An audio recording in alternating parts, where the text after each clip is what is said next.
My name is Alexi, I'm 18, and I have cystic fibrosis.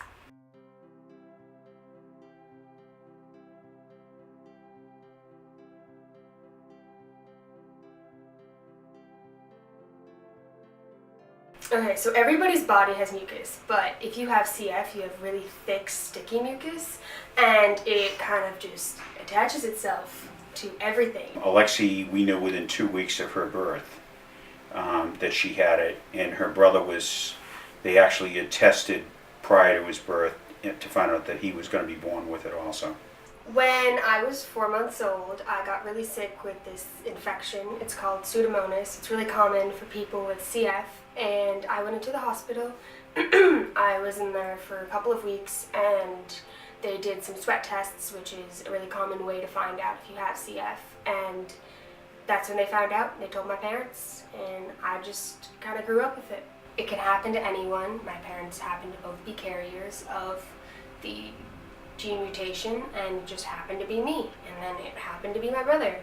And it's very common within my heritage. It's a very common genetic disease in Western European people, which is pretty much all I am. So I mean, I've never asked that about this particular situation in my life. It's just something I've always lived with.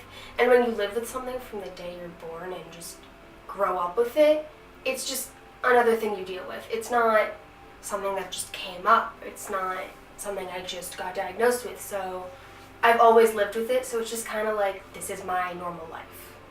When I wake up, I have physical therapy to do. It's called the vest. I have to do that twice a day for 20 minutes. I have 2 nebulizers I need to do every day. Those are about 10 minutes. I gotta take all my medicine. Yeah, I mean, I have inhalers, my nebulizer, my vest, lots of meds throughout the day, every time I eat. And yeah. It's very dirty. So old. Really turn into a marshmallow.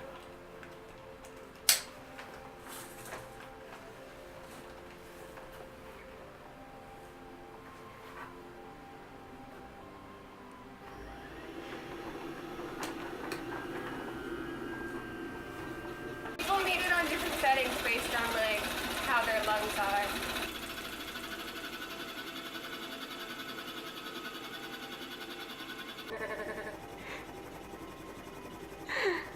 I can see them accomplishing their goals, and that makes me feel good.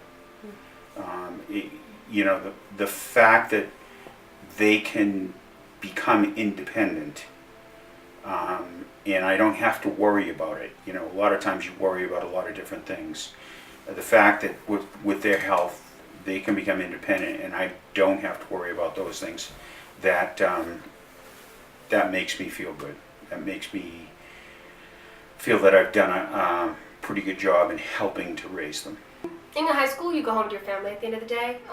There are people who see you do your treatments. There's people who help you with your treatments, who help you with your medicine and everything. You go home away from people at the end of the day. When you have CF in college, you're around people all the time. People are going to see you do your treatments. People are going to see you take your meds. People are going to see you when you're really sick. You can't just sit in your dorm all the time.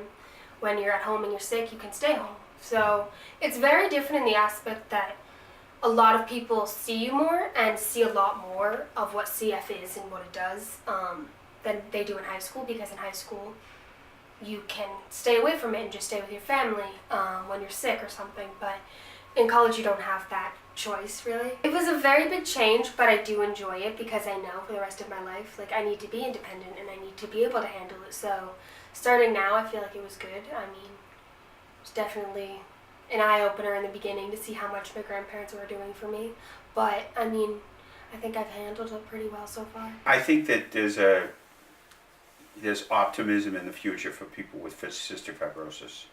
I think with the things that have been attained in the past 8 years, it will cause these people to live longer. I just don't think about the lifespan really. It's not worth it to me. I'd rather live in the now and do what I can now and just live my life normally rather than worry, when am I going to die? Because anybody could be worrying about that, because anybody could be like that, whether or not you have CF. It's not worth it.